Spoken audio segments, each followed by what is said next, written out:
Yes, there was an open proceeding. The plaintiff had filed a claim, and as noted in the plaintiff's brief and in our reply brief under 9724, that claim was filed with the Industrial Commission, the original claim, well within the 2-year period under Section 97-24. And so circling back to the question of the timing, when the Guarantee Association becomes involved because of the insolvency of the insurance company, under the Insurance Guarantee Association Act, certain things get triggered. And one of those is this, the provision in the statute dealing with non-duplication of recovery, which permits and gives the Guarantee Association the statutory right in any claim to look at the claim, to make a determination whether or not there may be another solvent insurance company who's got responsibility for this claim. And so by adding Atlantic and its insurer Century, that's what the Guarantee Association did as a party here. It looked at this claim and said, wait a second, no one has previously raised this issue of general and special employment. We think Atlantic is the special employer of this injured plaintiff, and we want to try and bring in Atlantic and its insurer, because if we're correct about that, then Atlantic's insurer Century becomes primarily liable under the non-duplication of recovery. And importantly, because the Guarantee Association is not the legal successor of Guarantee Insurance Company, it's not bound by any decisions that Guarantee Insurance Company made prior to its insolvency.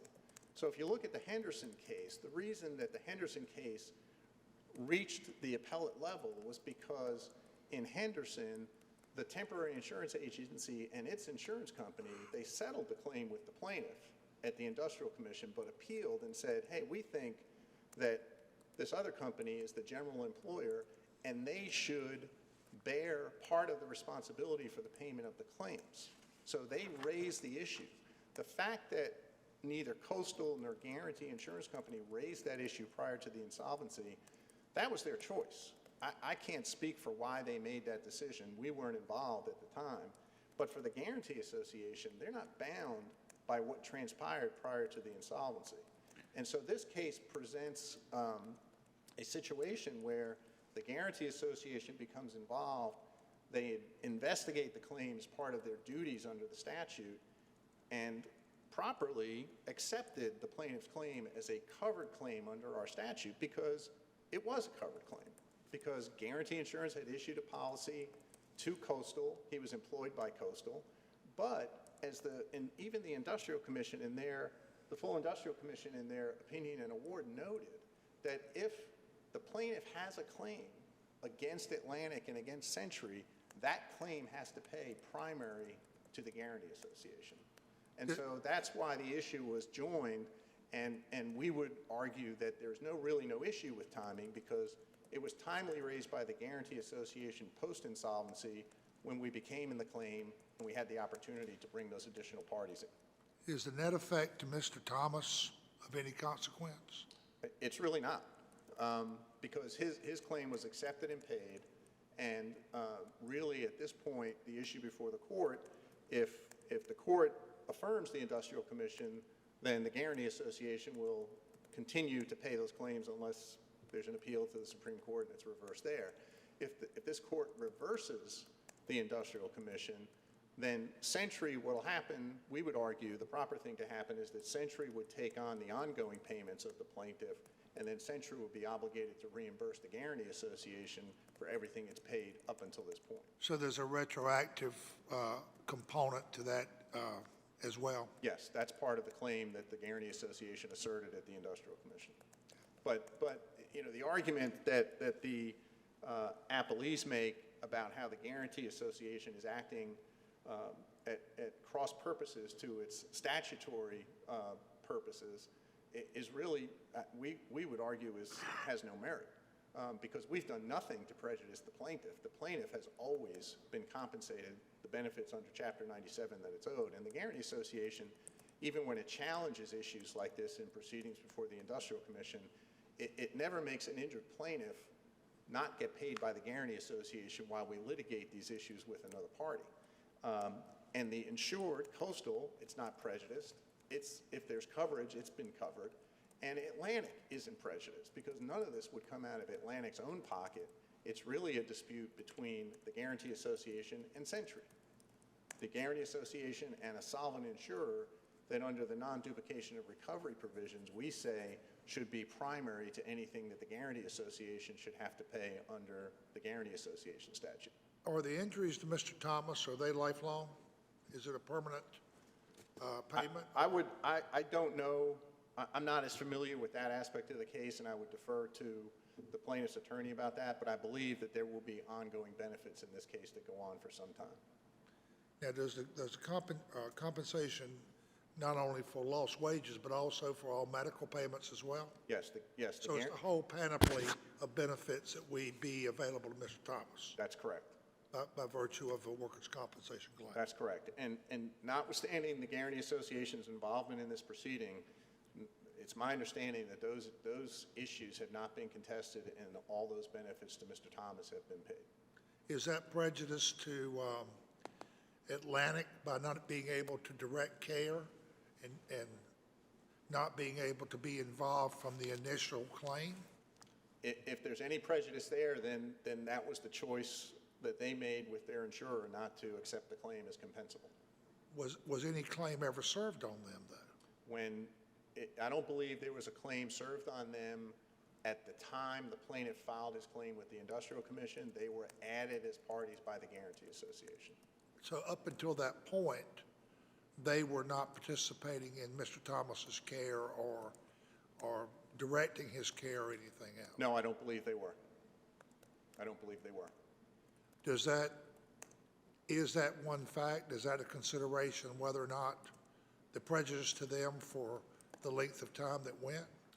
I don't believe that is a factor, because if it is, it's a factor that arose because Coastal and Guarantee, so Guarantee Insurance Company before the insolvency, again, for reasons that I can't speak of or speak to, chose not to raise the special employer issue on the facts of this case.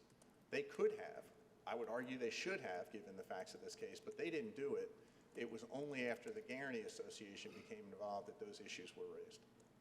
Your client's existence is based on providing benefits to injured workers once their carrier has become insolvent, correct? That's correct. And there are fees that are paid to your client, premiums, fees, whatever you want to call it, to maintain that fund in the event of an insolvency. The resources of the Guarantee Association from which they pay covered claims come from two primary sources. One is the insolvent insurance company typically has a special deposit that's made with the Department of Insurance. It's usually not enough to cover the cost of the insolvencies, but that's one source of funds.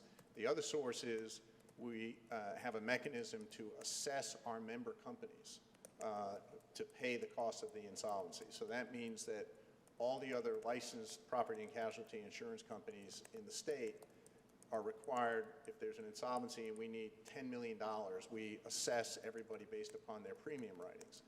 But the cost of those assessments ultimately is borne by the taxpayers, because all of those assessments can be offset against premium taxes over the 5 years after the assessment takes place.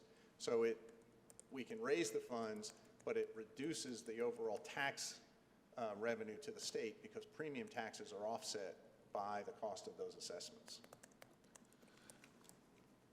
So as opposed to, is it fair to say that the very existence of the Guarantee Association is for a situation just like this, where you have a member carrier who is bankrupt or insolvent, and their claims out there, their funds have been set aside, reserves that have been set aside,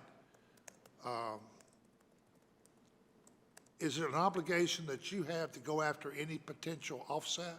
Yes. Is that in the statute? That's what we submit, is that the General Assembly, the way that the Guarantee Association statute is structured, it gives the Guarantee Association certain rights and obligations that make it different from the insolvent insurance company. And one of those the one that's at issue in this case, is the non-duplication of recovery. And that statutory provision has come before this court on prior occasions. And so in the Reinhardt case that was decided, I think in 1989, there was an uninsured motorist carrier. So if you think about the situation involving an uninsured motorist carrier, if the solvent company never becomes insolvent, its coverage is never triggered. But as soon as that carrier becomes insolvent, that becomes an uninsured motorist, and they think, well, we never would have had to pay that claim, but because there's an insolvency, their coverage has to be exhausted, and the Guarantee Association gets to offset anything they pay. So your rights are not just subrogated, the subrogated rights to the insolvent carriers? No, we have rights over and above those of the insolvent carrier, and that's by virtue of the statute. And in the Lincoln Medical case, it was a medical malpractice case involving joint tortfeasors, and this court allowed the Guarantee Association to enforce the non-duplication of recovery so that the carrier for a hospital, which became insolvent, was required, the plaintiff was required to exhaust from a solvent carrier. They didn't exhaust, and because they didn't exhaust, the Guarantee Association wasn't obligated, and in that case, the hospital voluntarily paid a settlement and tried to get reimbursement from the Guarantee Association, and this court said we weren't obligated to reimburse them. And so this is really the first time, I think, that this court has had occasion in a case to look at non-duplication in the context of workers' compensation. But if you look at the language of 58, 48, 55, which is the non-duplication of recovery provision, it plainly states that workers' compensation insurance is subject to non-duplication of recovery and must be exhausted. And so that brings us back to, in this case, how would that apply? And we would argue it would apply because Atlantic, by virtue of this court's decisions on general and special employment, Atlantic was properly a special employer, and to the extent it was a special employer as a matter of law, its insurance company would be obligated. Now, but for the insolvency, they might say, well, we would split the coverage 50-50 with the coverage for the general employer, but because that carrier, Guarantee Insurance, is now insolvent and the Guarantee Association is involved, they become obligated actually for 100% because under the non-duplication of recovery, they have to be, their coverage has to be exhausted before the Guarantee Association pays.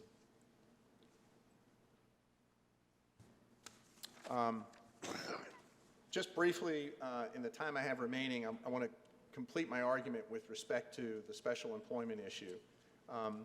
On the existence of an implied contract, in this case, no one's arguing that there was an express contract of employment between the plaintiff and Atlantic Corporation. And the existence of an implied contract, the evidence of that implied contract in this case includes that Atlantic consented to the arrangement with plaintiff coming to work there after an in-person interview. Atlantic was billed by Coastal for the plaintiff's work, and Atlantic paid for it. And the plaintiff was doing the work of Atlantic at the time of his injury. On the issue of control, which is that third element of the Collins test, there was evidence at the Industrial Commission that we would argue that the full Industrial Commission did not factor in and apply in its decision concerning the control that was actually exercised over the plaintiff. In interrogatory responses that were verified by Atlantic, they replied to an interrogatory that the plaintiff was a temporary worker assigned to do work at its Tabor City facility in furtherance of its business with the assignment to drive a forklift, and that the plaintiff was, quote, supervised on site by Edsel Suggs, who was one of their employees. There was a detailed job description for the forklift operator, which says that it would involve packing and moving other items as instructed by supervisors. Again, Coastal had no supervisors of its own on site. The only supervisors on site, like there were in Henderson, were the supervisors that were in place at Atlantic.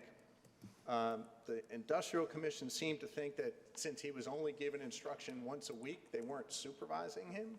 But even if the instruction came only once a week, it's clear that they were telling plaintiff what to do and giving him some instructions. The position that was filled was a forklift operator. And the plaintiff, when he was assigned by Coastal to Atlantic, was actually prohibited from operating the forklift until they showed him a safety video, a safety and training video. And as this court has recognized in other decisions, the right of control is almost invariably linked to the provision of valuable equipment. That's what that forklift was.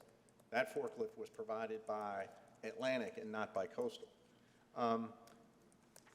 So again, I think it's significant that no one in this case disputes the second prong of the Collins test. And all the parties are in agreement that the plaintiff was doing the work of Atlantic at the time of his injury. Atlantic's arguments, we would submit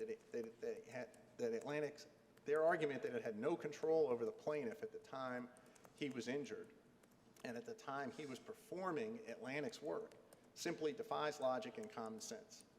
It creates a scenario where Atlantic admits that it was hiring temporary employees to do its work at its own facility, but it was doing that without any supervision and control.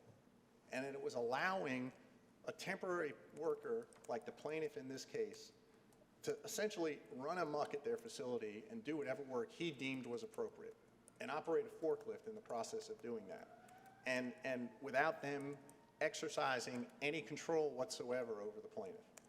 If they're hiring him on a temporary basis to come in and do their work at their facility, we believe the Industrial Commission committed error in finding that there was no control or no right of control over the exercise of plaintiff's work in this case. We believe that all of the elements of the Collins test have been satisfied. We believe that this case is just as strong as the case that came before this court in Henderson v. Manpower, and that the court should follow Henderson v. Manpower, and like it did in Henderson v. Manpower, it should reverse the Industrial Commission with a finding that the plaintiff was, that Atlantic was the special employer of the plaintiff in this case, and that Atlantic and its insurer Century are obligated for the payment of benefits in this case. And I see I'm right on my 5 minutes, so I will reserve that time. Let me ask you one question. Are you bound by the commission's finding of fact?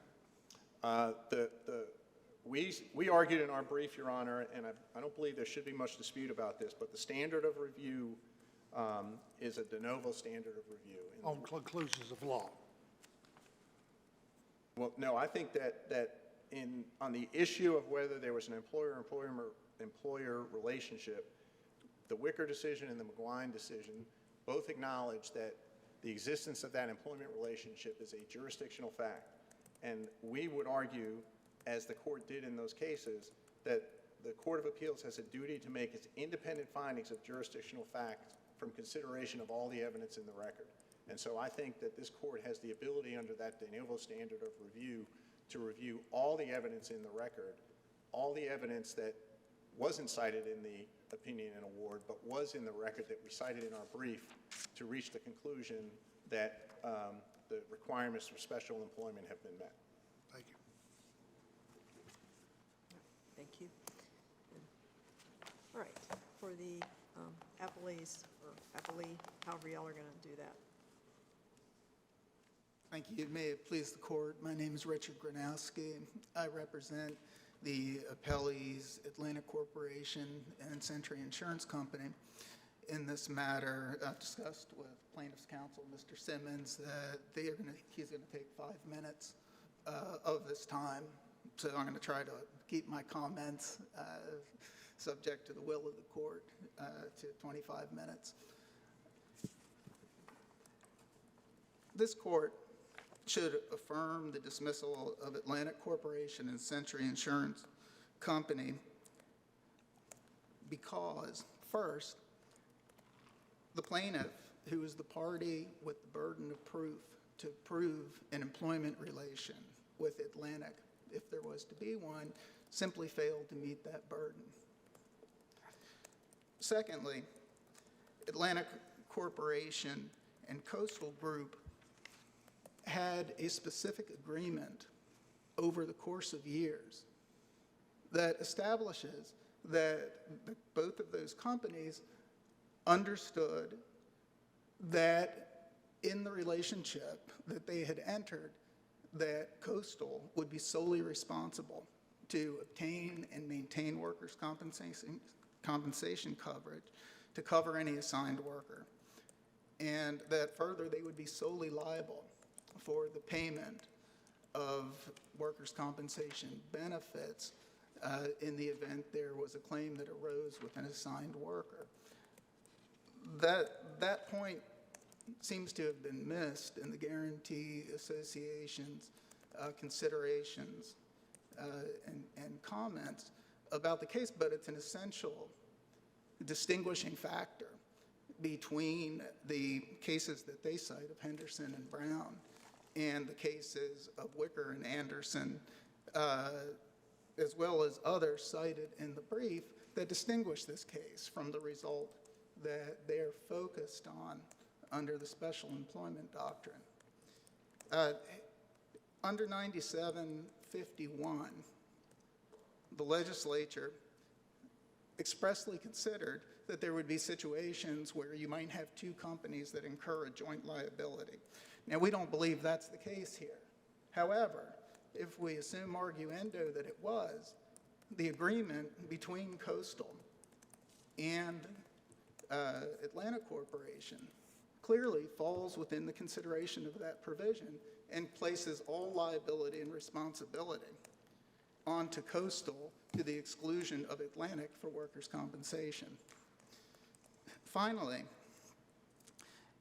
what the Guarantee Association is doing here is simply contrary to the purpose of the association.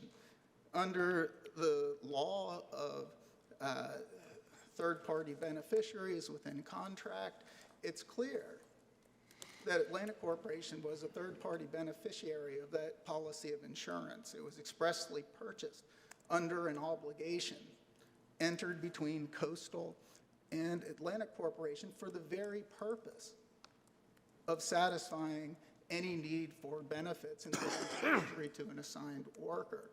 It is not the province of the Guarantee Association to assert itself in a way to harm the very victims of an insolvency that was not foreseeable or planned. Now, before I move into a discussion of why we believe the Commission correctly determined that there was no special employment relationship established, I want to kind of take a broader view because I think it's essential in this case, because you very quickly get lost in a thicket when you get into these lent employee cases and you get into the special employment arguments. You start getting into these arguments on very molecular issues. Let me raise that then. My last question to council was, how do we review the Commission's decision? We generally have a deferential review of Commission's decisions. If there's any competent evidence to support the findings of fact, we're not to reweigh.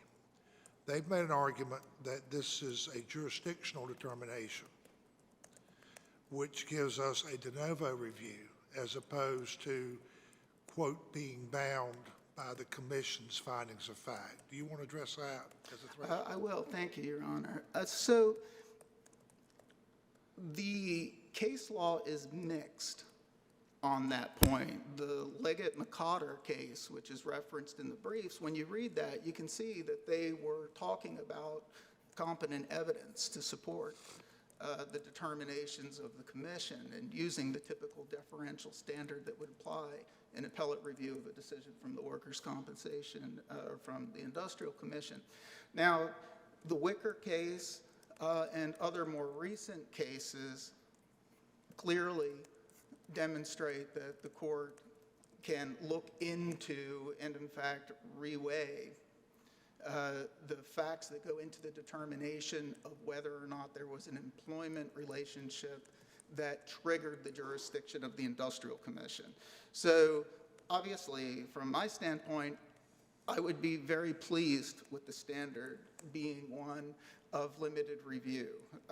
I can't in good faith say that that's what I believe the law that is on the books to compel in this case. Where does Henderson fall? In terms of the level of review, Yes.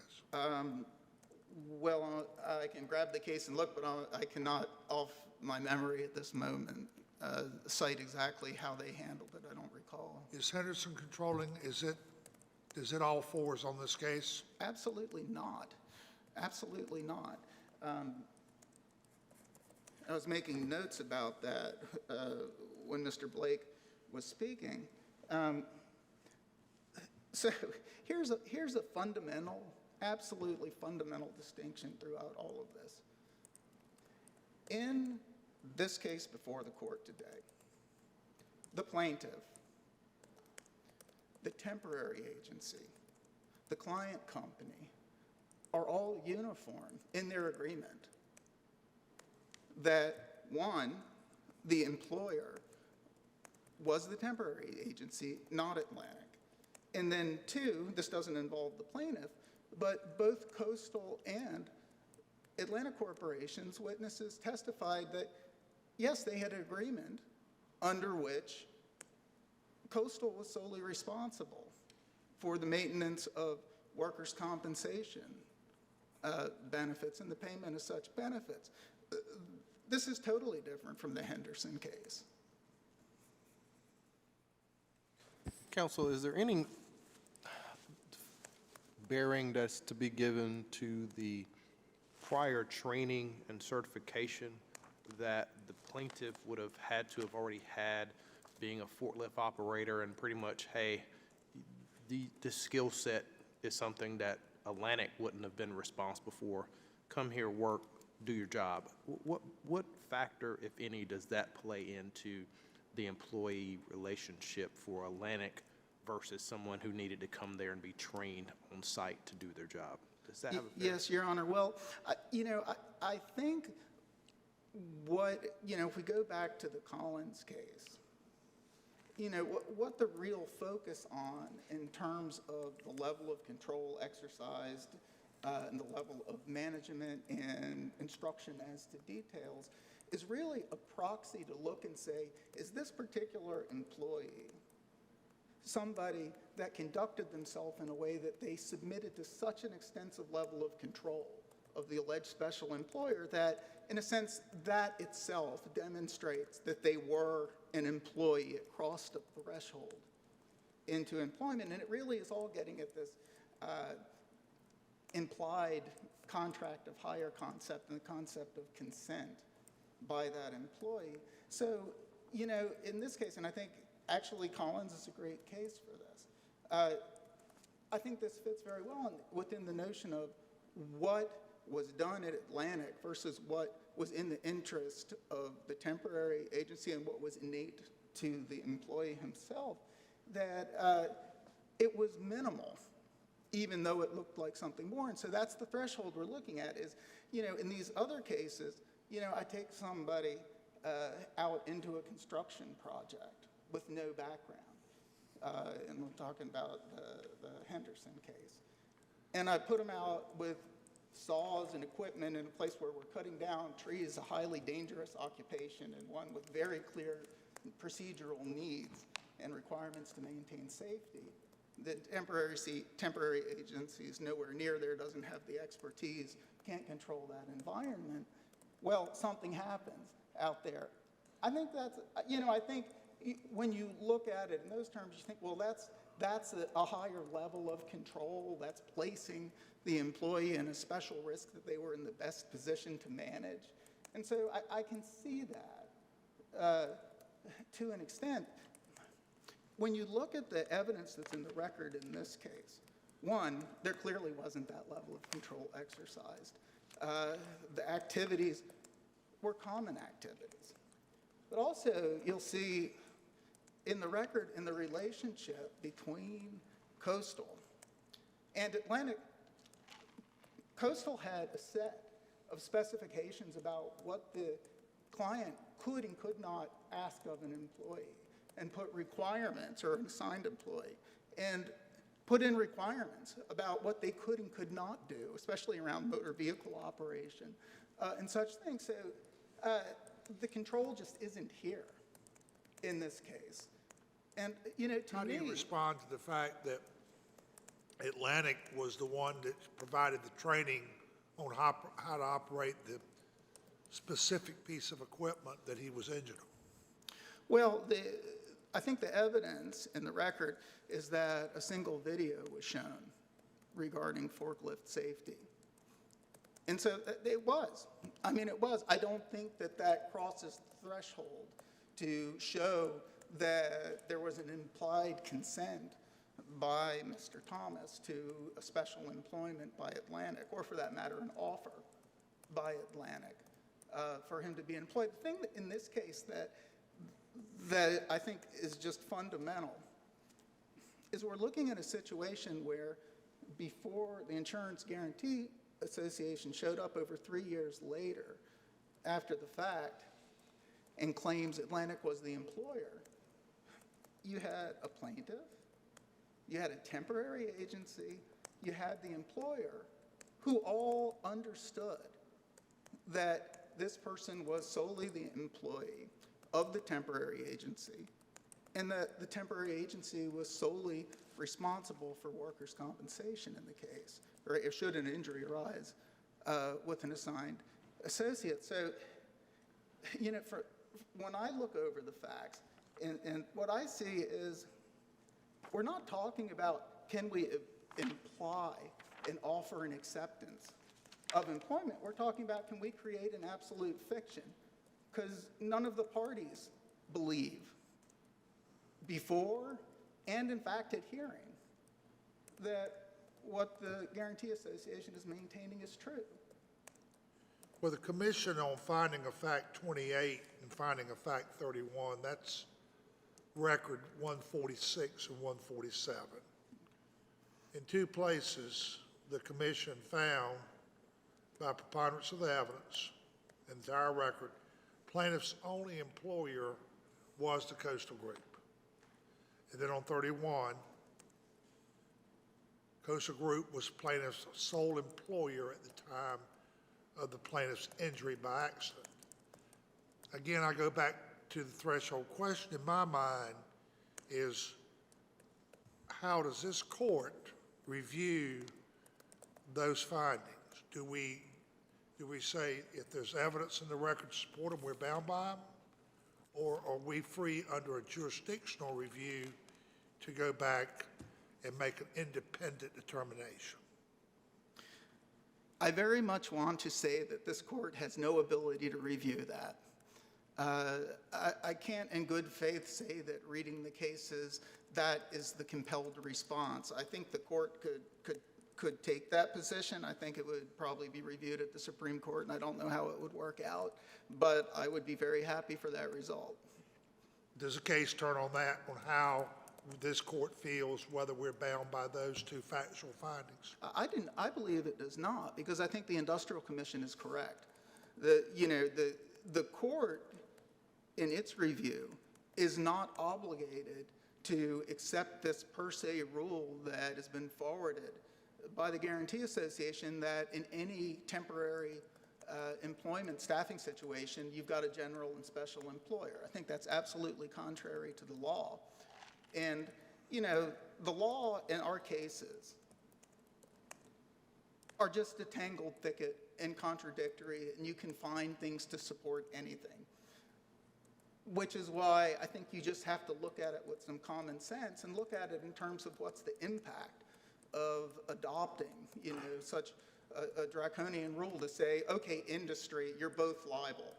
You know, I think that's where 9751 comes into play. It just would be incredibly unsettling to the temporary staffing market to suddenly say, hey, employers, you can use a temp, but you've got to provide your own independent, in fact, duplicative insurance coverage, even if you do the right thing and arrange as part of that assignment specific coverage for that purpose.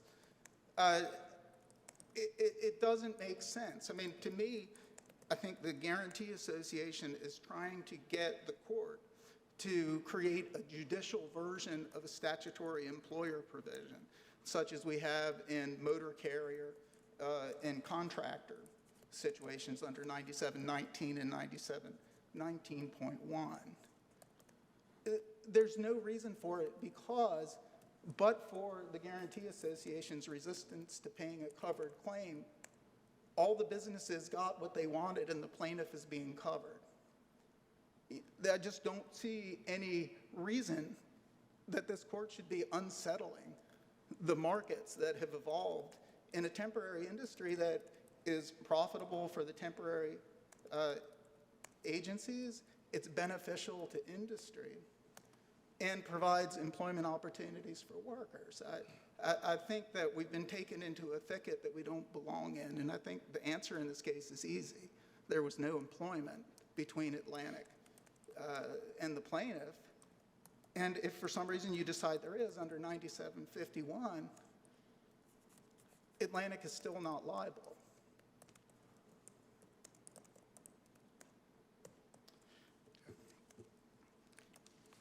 I think I already covered in sufficient depth the issue with the Guarantee Association and our position that it is fundamentally improper under the circumstances to be shifting the burden onto Atlantic Corporation of this insolvency, because clearly Atlantic Corporation was an intended third-party beneficiary. In fact, they paid, per the testimony, a markup to cover and purchase this exact insurance.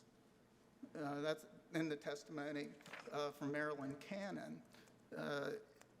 So, you know, there was a comment made in the presentation of the Guarantee Association about no harm to Atlantic Corporation. Well, if you look at the record, page 877, you'll see the Century Insurance policy has a $200,000 per incident deductible. So, no, it's not neutral. And secondly, premiums for workers' compensation in this state are a function of payroll and job categorization. There's a formula, there's codes by job class, and then the premium is determined based on how many employees or what the payroll is for the year on that. So if suddenly we're saying every temp that comes into an assignment suddenly has to be counted on payroll as an employee, for the company, you've suddenly changed the premium structure for any company that utilizes temps. So it's significantly disruptive, and I'm not sure if such cases have come before you or this court on it, but you know, I see this all the time in my practice in the statutory employer environment, where the companies come and do an audit at the end of the year, and everybody who worked with the subcontractor that didn't show a certificate of insurance on the front end gets that money pulled in and additional premium assessed because there was risk to the company that didn't appear just from payroll. This would be created throughout the entire industry by the result that's being urged by the Guarantee Association. It's not needed and it's not appropriate. So the statute that reflects duplicative coverage, you mentioned that. Yes, sir. You want to extend upon that a little bit as to why that's important here? Well, the non-duplication provision certainly exists, but it's not saying that the person, the entity who suffered an injury because of the insolvency or lost rights or protections because of the insolvency should reach into their other pocket, if they have one, to pay the claim as if they never had the benefit of that coverage in the first place. Are you making an argument that the Guarantee Association is only subrogated to the rights of the defunct carrier, or do they have, under the statute, the ability beyond the subrogated claim? Now, I do believe that the Guarantee Association is its own entity. It's not a traditional subrogation situation, but I also think that the overriding purpose of the Guarantee Association is to cover situations exactly like the one in front of the court today. But if they have a right of recovery, aren't they also obligated to pursue those remedies as well? Well, I think that, first off, I think as is recognized by all, if they cannot prove a special employment, they've got no relationship and no basis whatsoever to pursue Atlantic Corporation. So, I mean, that's the first thing. But I think the Guarantee Association, as all entities with legal capacity, has the discretion as to determine what is a worthwhile thing to pursue and what is not. And I think in this case, they've made a decision that I'm sure for their reasons seems like the right decision. I think for society, it is not. Now, obviously, for my client, it is not. Well, your client's also making the required payments to the fund as well, correct? Absolutely. Absolutely. It's a condition of being in the market. Thank you. Unless there are further questions from the court, I don't have anything further. I presume that you would like for us to affirm the order and award of the commission. I would absolutely like that. Thank you very much. Thank you.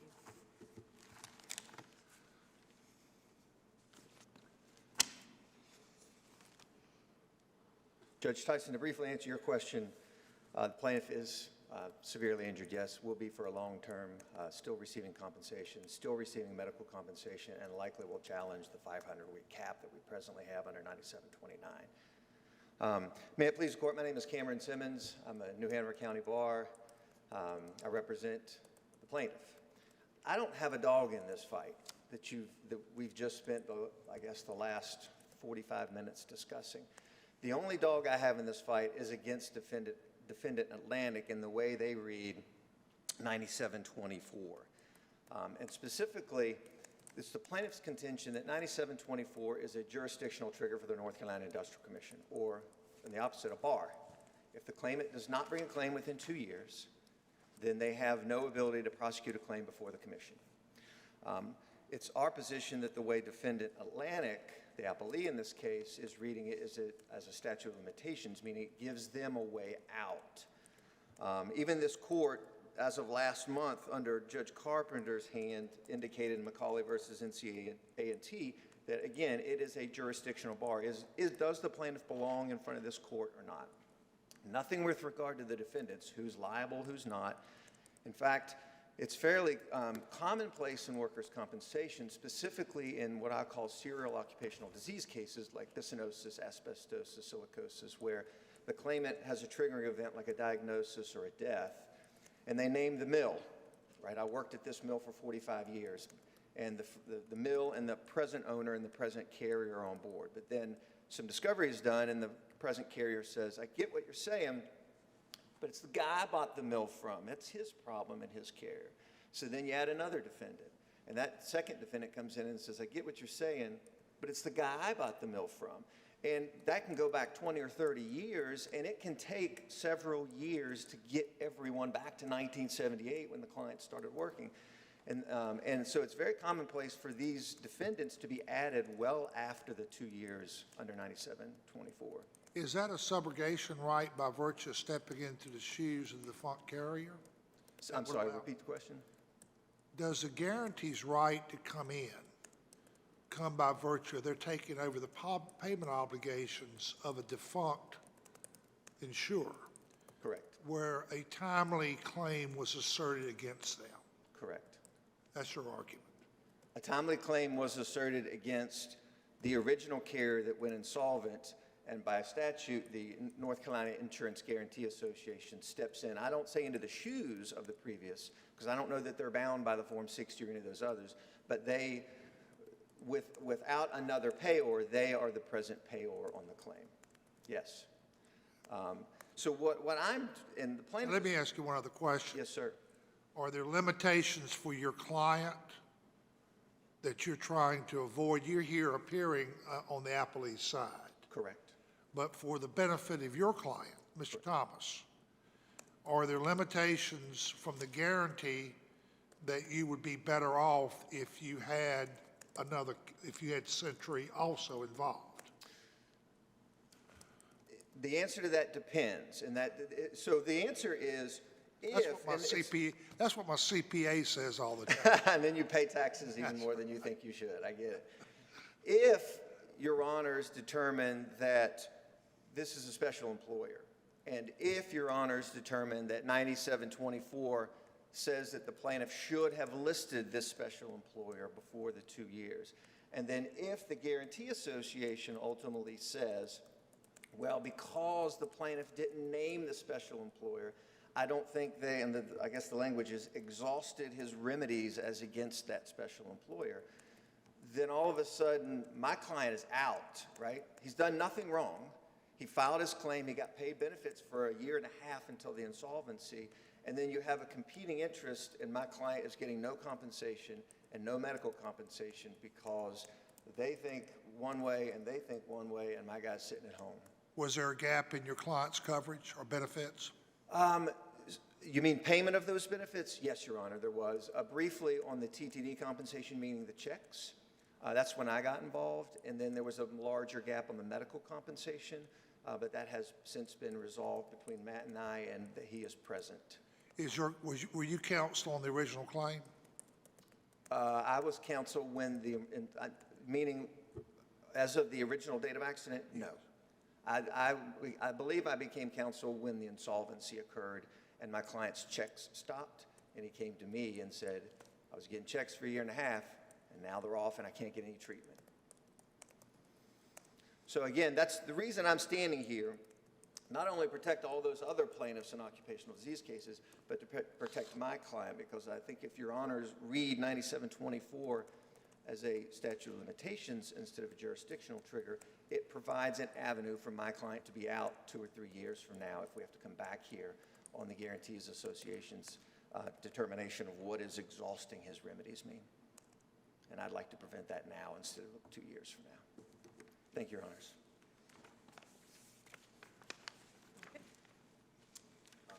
Thanks, Your Honor, or Your Honors. Let me first address what Mr. Simmons was just addressing.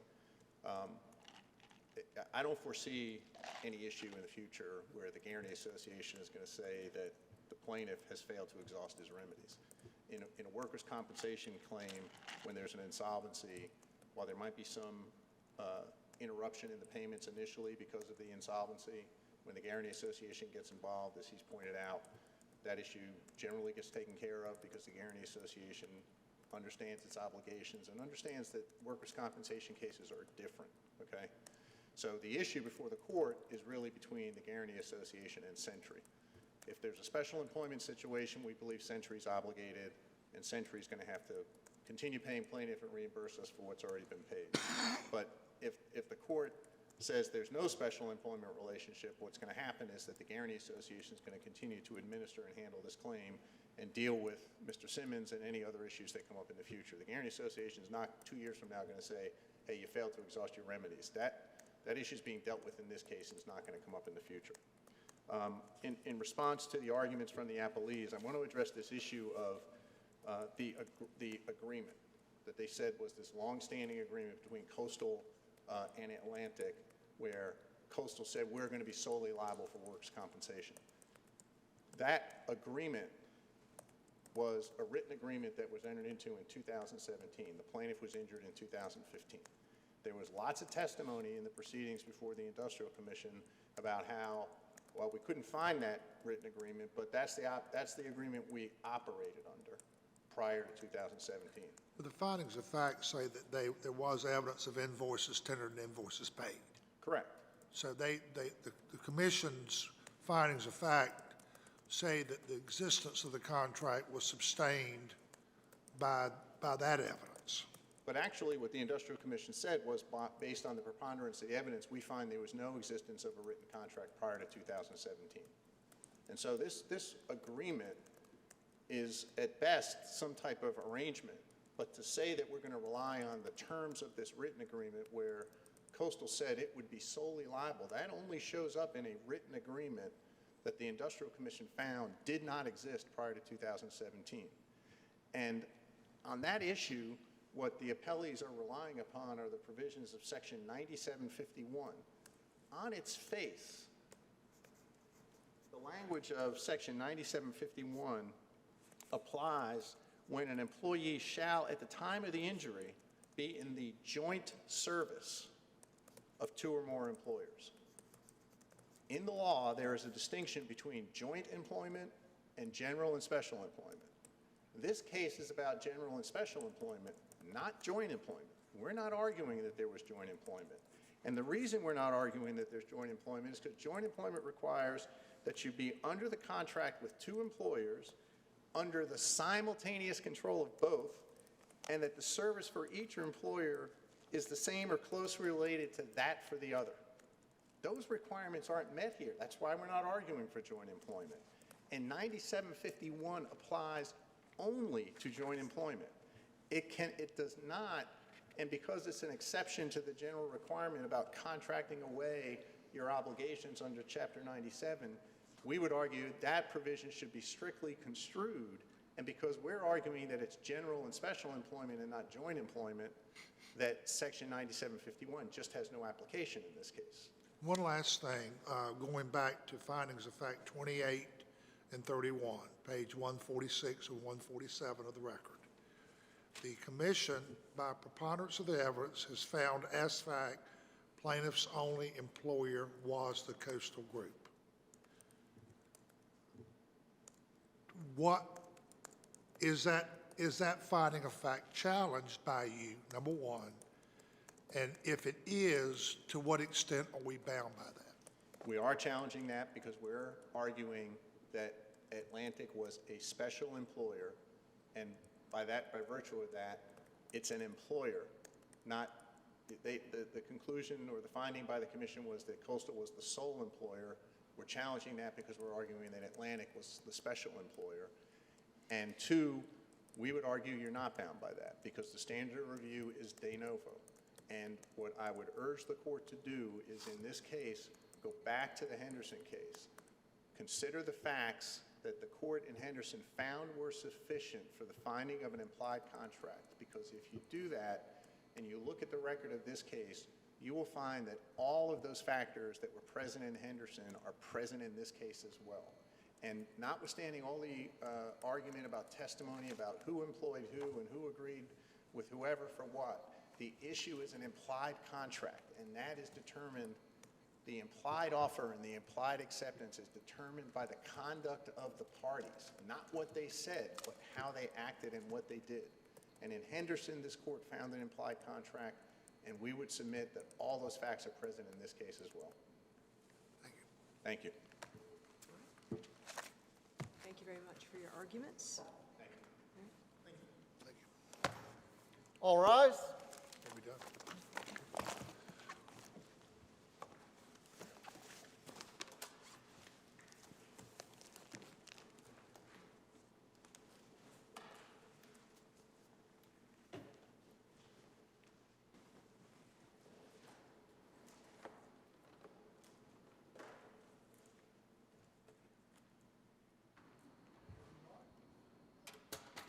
This session of the North Carolina Court of Appeals is adjourned.